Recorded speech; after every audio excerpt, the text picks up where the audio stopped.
With episode 9 said to introduce a total of 8 new characters in this story, a lot of people, including myself, are very concerned that these new characters will take away the screen time of Kylo Ren, Rey, and even the legacy characters like Luke, Leia, and Lando. This is Mike Zero. If you guys are new to the channel, do make sure to subscribe to see future Star Wars content. Now, let me say one thing here. As long as these characters are really good in the story and really do resonate with fans and something that a lot of people do accept in the story, I think that people wouldn't necessarily have a major problem with them, regardless if they did take away some screen time of Kylo Ren and Rey. As long as it's done right, though, it has to be good characters and well written in the story. Now, these past couple of weeks or so, we've been learning a whole lot more about this film when it comes to some of the set leaks, the set designs, the concept art, and storyboard descriptions, etc. One of which has all to do with the character of Mara. Now, what's really intriguing about the character of Mara, we've been hearing more about her, the character that's portrayed by Keri Russell, for the longest time now, who is also codenamed MJ. Now, what's really intriguing is that Keri Russell's character is actually going to have a connection to the character of Luke Skywalker in Star Wars Episode 9. So this character does indeed have a connection to Luke. Now, we're not quite sure exactly what this really means. Does this necessarily mean that she is Mara Jade in Episode 9? The answer is no, not necessarily. It could mean something around the lines of, let's say, for example, maybe she was a plant by Snoke in order to take down Luke's Jedi Temple. Maybe she was an actual, secret Jedi student of, let's say, of Snoke's, and she went in to destroy Luke's Jedi Temple. It could be something like that. Or it could also have something to do with her being the lead Knight of Ren by Kylo Ren's side, and she was one of Luke Skywalker's ex-Jedi students. It could be something like that as well.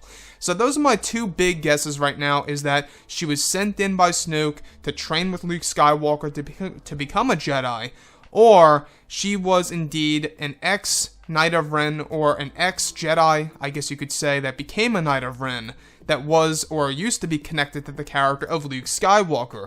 Now, of course, there's always a chance that she is indeed the character of Mara Jade in Episode 9 in disguise. We do know that Episode 9 is going to have a lot of revelations, a lot of twists and turns that's really going to resonate with fans and change our view on The Force Awakens and The Last Jedi. In fact, J.J. Abrams is making a lot of fixes in this story that's really going to make us feel a whole lot more differently than we actually did in The Last Jedi and The Force Awakens. So that's one good thing to look forward to, and hopefully that really does add up in this movie, that he's going to do things right and fix things and fix certain elements of the sequel trilogy. So about this Mara character, we do know that she has a lot of scenes with Adam Driver as well as Daisy Ridley. But what's really intriguing is how she has this connection to the character of Luke Skywalker, either connected to the character from the past or the present, we're not quite sure. Now, I know a lot of you guys out there would probably think that this is a major hint and or indicator that this is indeed a big hint that she is indeed the character of Mara Jade in Episode 9.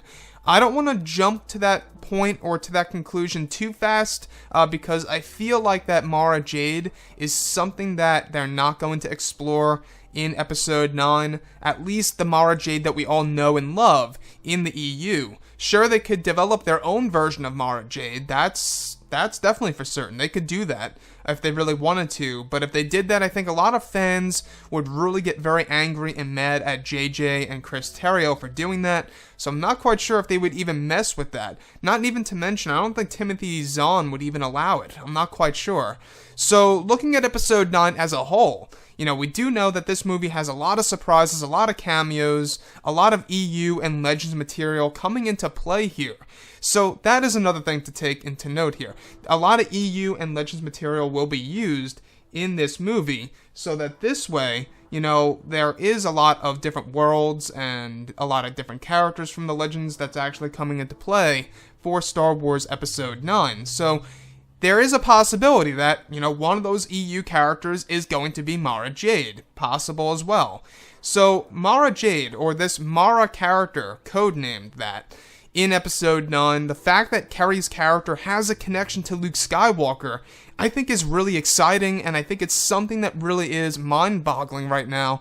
Exactly how is she connected to Luke in this story if she has actual scenes with Adam Driver and Daisy Ridley? Is there something really going on here? Is she perhaps, the last Jedi student in hiding that Luke Skywalker once trained long, long ago? That's possible too. Again, we do know that Keri has a key role in this movie, and that there are a lot of surprises surrounding her character to the plot of this film. So that's another thing to actually take note of as well. But anyways, guys, drop a comment below. Let me know what you think about all of this in the comments. And if you guys did enjoy the content for today, do make sure to drop a thumbs up on this video to support the channel. I thank you all so very much for the kind support, and I'll catch you guys next time.